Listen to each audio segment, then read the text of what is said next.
by a higher development of the faculties. There is never an approach to equilibrium between the artist and his public.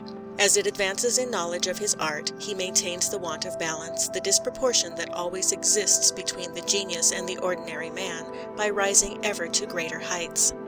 If Bach is the mathematician of music, as has been asserted, Beethoven is its philosopher. In his work, the philosophic spirit comes to the fore.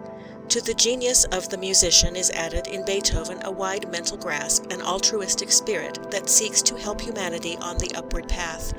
He addresses the intellect of mankind. Up to Beethoven's time, musicians in general, Bach is always an exception, performed their work without the aid of an intellect for the most part. They worked by intuition. In everything outside their art, they were like children. Beethoven was the first one having the independence to think for himself, the first to have ideas on subjects unconnected with his art. He it was who established the dignity of the artist over that of the simply well-born. His entire life was a protest against the pretensions of birth over mind. His predecessors, to a great extent, subjugated by their social superiors, sought only to please. Nothing further was expected of them. This mental attitude is apparent in their work. The language of the courtier is usually polished, but it will never have the virility that characterizes the speech of the free man. As with all valuable things, however, Beethoven's music is not to be enjoyed for nothing. We must, on our side, contribute something to the enterprise, something more than simply buying a ticket to the performance.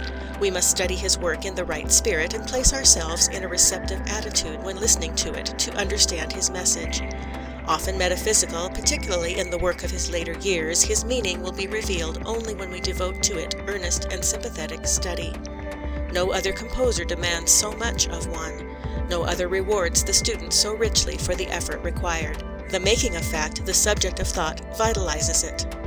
It is as if the master had said to the aspirant, "I will admit you into the ranks of my disciples, but you must first prove yourself worthy."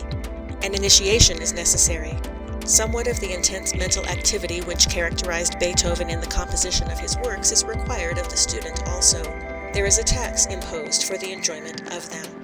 Like Thoreau, Beethoven came on the world stage just in the nick of time, and almost immediately had to begin hewing out a path for himself.